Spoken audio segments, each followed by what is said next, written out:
Bonjour à tous, amis restaurateurs. Aujourd'hui, on attaque une série de vidéos qui est assez spéciale pour moi parce que je n'ai jamais fait ça encore. On va attaquer la restauration du moteur. Alors bien sûr, dans cette série de vidéos, on va voir le démontage complet du moteur, le changement de tous les joints, s'il y a des contrôles à faire dessus, donc ça va être une grosse série de vidéos, je pense. Moi, je n'ai jamais fait ça. C'est la première fois que j'ouvre un moteur et c'est la première fois que vraiment j'attaque la restauration d'un moteur. J'espère que je vais y arriver. Et là, on commence tout de suite par l'outil qu'il va nous falloir, c'est-à-dire un support moteur. Et voilà le support moteur que j'ai acheté, donc vous le recevez dans ce carton-là. Alors je reviendrai à la fin de la vidéo sur là où j'ai acheté, combien je l'ai acheté, tout ça, comme d'habitude. Je ne vais pas vous faire l'affront de vous faire un unboxing, je vais ouvrir le carton et je vais étaler toutes les pièces. Donc voilà, tout ce qu'il y a dedans, donc les roulettes, le support en lui-même, les supports pour le moteur, et surtout, on a la notice. Alors là, ce coup-ci, je vais prendre la notice parce que je sais pas si vous vous rappelez, mais quand j'ai monté ma grue d'atelier, j'ai bien galéré. J'avais pas pris la notice. Là, je vais la prendre. Bon, puis bien sûr, quand on veut prendre la notice, pour essayer de faire bien, eh ben, on se retrouve avec ceci. Donc là, en fait, il n'y a rien pour nous dire comment le monter. Donc bah là, on va y aller un petit peu à l'aveuglette. Allez, c'est parti.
Donc là, le support est prêt. Je pense que vous en avez déjà vu dans certains garages. En fait, ça nous permet de mettre notre moteur à ce niveau-là, là, et qu'on puisse le déplacer avec des roulettes, et puis voilà. Pourquoi j'ai pris celui-là? Parce que, en fait, j'en cherchais déjà un, et il n'était pas trop cher. Et en plus, il a ce système-là. Donc en fait, on peut ramener ou agrandir là cette partie-là. Donc si vraiment on a un gros moteur, on peut le mettre. Moi personnellement, je sais pas si ça va me servir beaucoup, mais bon, il y a la possibilité d'avoir ça. Je pense que je le mettrai toujours à peu près au maximum, ce sera très bien. Donc là en dessous, vous avez une vis à serrer quand il est à la bonne longueur pour éviter en fait que votre bras il bouge après, quoi. Voilà. Maintenant, va falloir mettre le moteur dessus. Alors là, ça va être, je pense, un peu plus coton, parce que je ne sais pas encore comment je vais le mettre. Maintenant que le support est monté, il va falloir qu'on mette ce moteur. Donc, je crois que je vous en ai déjà parlé dans une précédente vidéo. Il va falloir qu'on l'installe sur le support d'atelier. Et pour ça, je vais utiliser la chèvre que j'ai à disposition pour donc soulever le moteur et aller le placer sur le support. Donc c'est parti, on y va, on va pomper.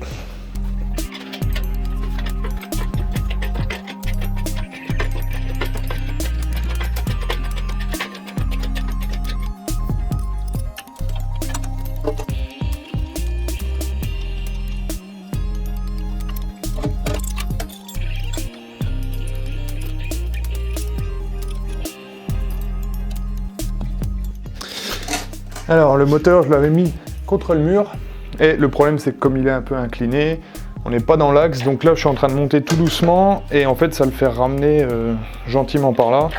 Ça, faut faire vraiment très attention quand on soulève un moteur, parce que comme je vous l'avais dit, quand on l'a sorti de la voiture, c'est quand même très lourd, et ça peut faire très très mal si ça tombe.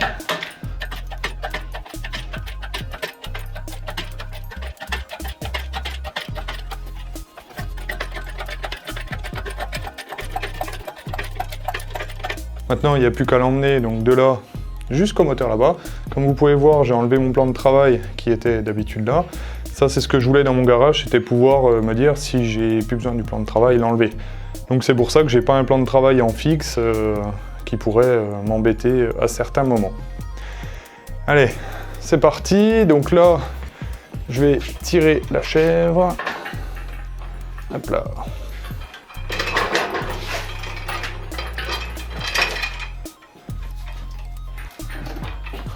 Donc maintenant je me retrouve là, alors je suis bien embêté parce que le moteur, donc bien sûr, vient se fixer sur les points au niveau du volant moteur à ce niveau-là. Le problème c'est qu'il faudrait que je fasse 90 degrés et là ça tire sur la chaîne et j'aime pas trop ça. Ce qui s'est passé c'est que quand j'ai monté la chèvre, je sais pas si vous vous rappelez, mais j'avais enlevé certains maillons qui étaient là pour pouvoir sortir le moteur de la voiture sans me prendre trop de place parce que j'ai pas beaucoup de hauteur sous le garage. Donc j'avais enlevé ceci. Alors c'est juste ça, ça vient se mettre dans la vis qui est là, et le crochet en fait on vient prendre l'équilibreur. Donc là je vais redescendre le moteur, je vais le remettre à plat, je vais remettre cette chaîne, comme ça va me permettre en fait d'avoir un peu plus d'aisance pour tourner le moteur à 90 degrés.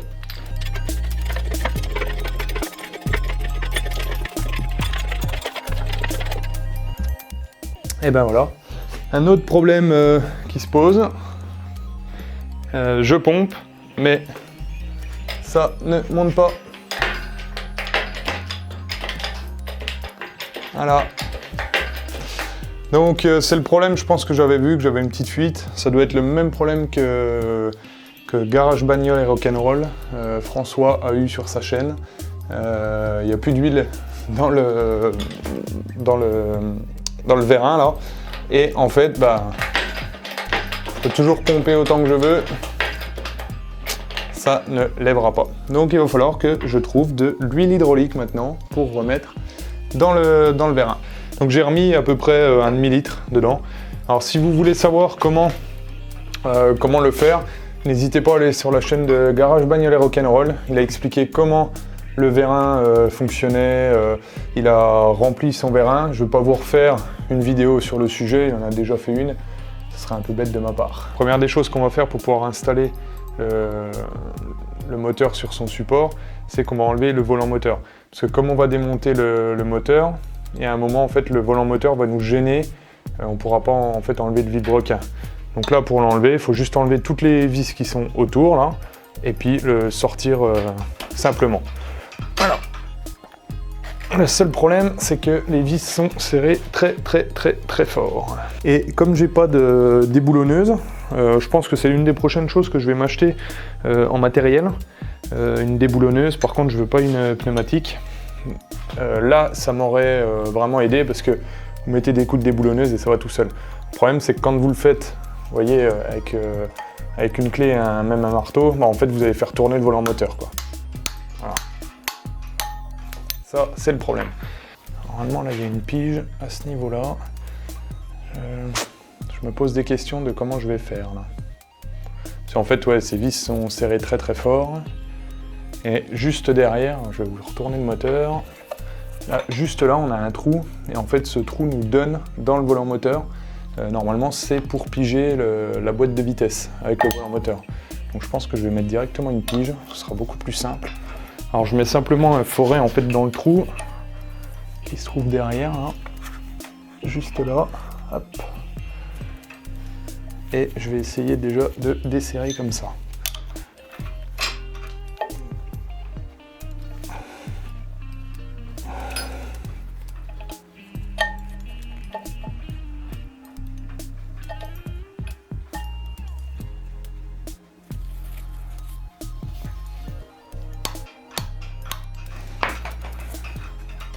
Et ben voilà. Ça a l'air d'aller pas mal en fait, comme ça.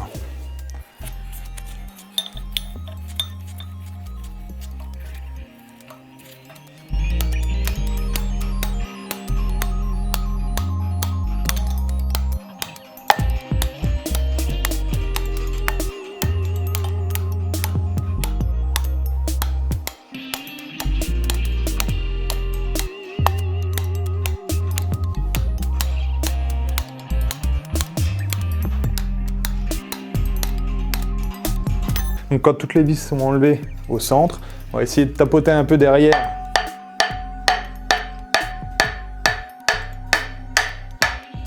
Le volant moteur pour le décoller.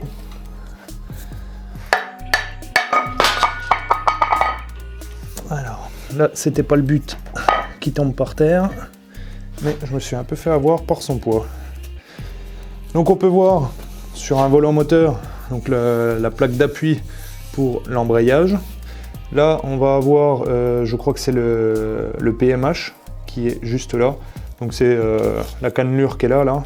C'est le point mort haut pour nous dire que le moteur et le premier piston est en haut.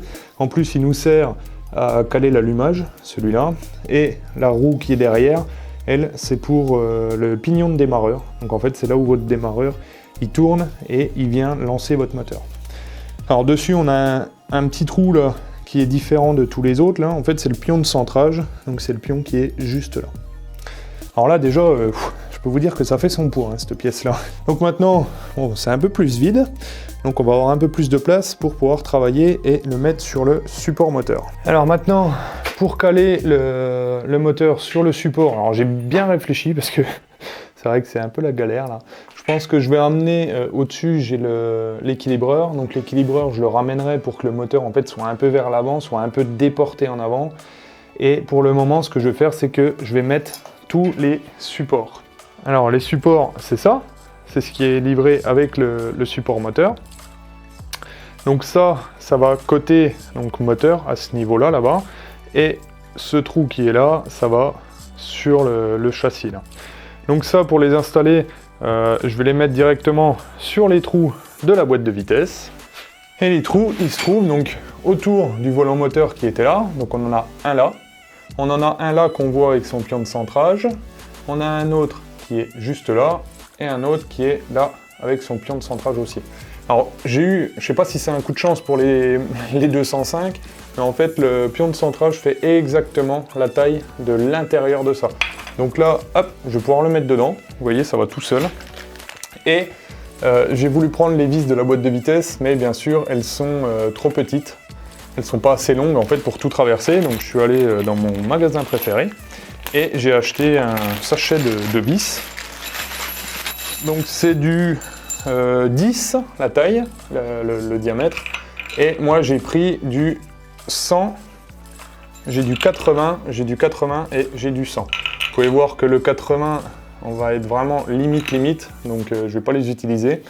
Je vais prendre le 100. En plus, je vais mettre une rondelle au bout. Hop là. Et en fait, on vient se remettre dans la vis de fixation de la boîte de vitesse. Hein, et on serre. J'ai pris des 80 exprès parce que si toutefois le trou n'est pas débouchant au bout, on n'a pas beaucoup de place et je me suis dit je vais prendre des un peu plus petites. Ça sera beaucoup mieux. Donc là on prend une clé et on serre. Alors on ne serre pas à fond parce qu'en fait c'est quand on sera mis sur le support qu'il faudra les serrer. Maintenant je vais prendre toutes les autres et donc je vais les installer aussi. Alors celui-là je vais le mettre là. Je vais aller dans le trou qui est en haut à gauche. Ensuite je vais aller dans celui-là. Hop. Toujours pareil, une vis, une rondelle.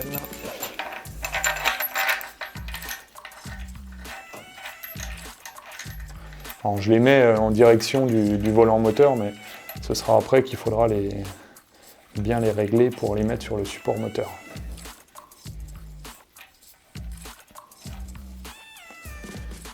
Voilà, un petit coup de clé quand même pour serrer gentiment l'affaire. Et le dernier, Alors le dernier, il se trouve juste là, sauf que le problème, c'est qu'il n'y a pas de filetage dedans. Et donc pour l'utiliser, celui-là, j'ai acheté ceci.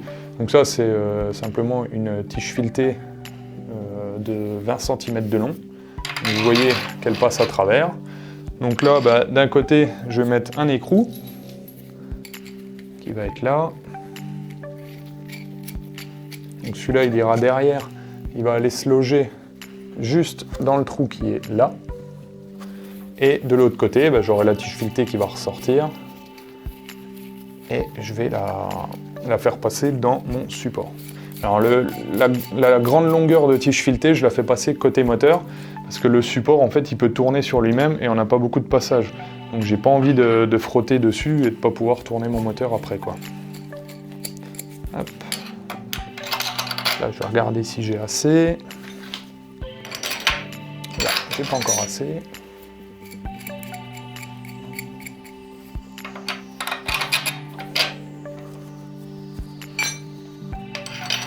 Voilà, là, bon, on va mettre encore un peu plus quand même.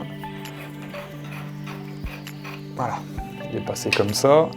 Une rondelle, un écrou.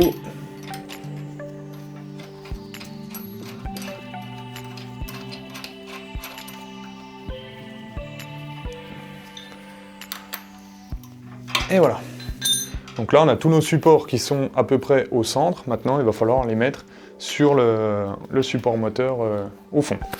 Et donc pour placer ça, c'est là où c'est marrant, parce qu'il faut que je tourne le moteur et il faut que j'arrive à le ramener, vous voyez, au niveau du support. Alors là, je vais essayer de ramener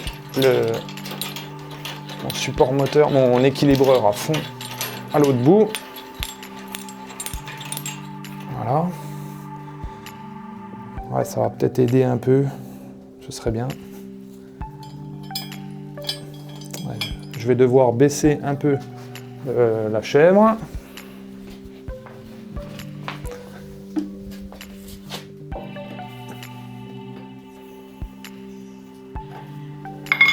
Voilà.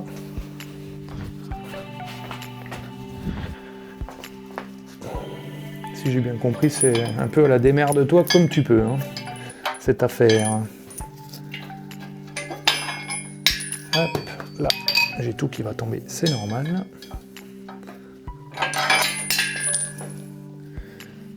Voilà. Oh. Je crois que c'est là où il faudra avoir 36 doigts. Je vais mettre un écrou derrière. Donc là, je suis en train de tirer le moteur en arrière. Parce qu'il est retenu par son propre poids en fait sur la chèvre. Et j'essaye de mettre un écrou en même temps. Voilà, là, il y en a un demi, ça c'est bon. Alors, je vais remettre la goupille dessus par contre. Parce que là, j'avais enlevé la goupille pour qu'il soit un peu plus libre. Mais là, je vais la remettre. Hop, voilà. Et là, je vais m'amuser en fait à remettre les autres aussi. Et à essayer de tomber en face des vis.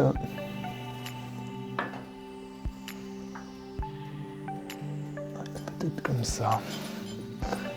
Là, j'ai pas trop de technique à vous donner plus que ça, parce qu'en fait, c'est un peu laborieux à faire.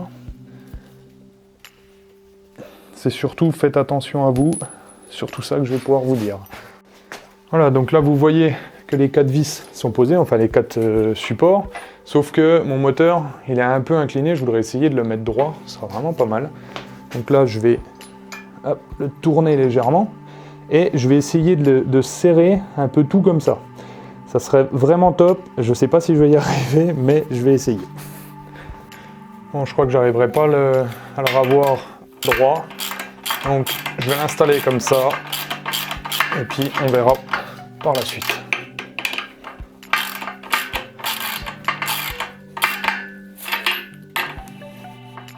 Donc là, il y a à peu près tout qui est serré, je crois. Oui, là c'est bon. Maintenant, j'ai plus qu'à resserrer mes 4 vis que j'ai mis sur le moteur. Celles qui sont là. Hop. Alors, ça sert à rien de serrer non plus comme un bœuf.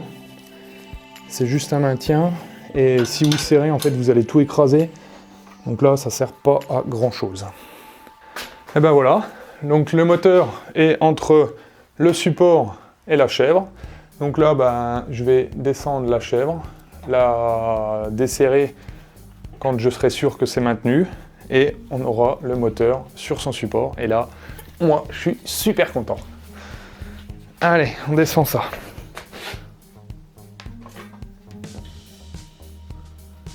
Bon, bah ça a l'air de tenir, hein.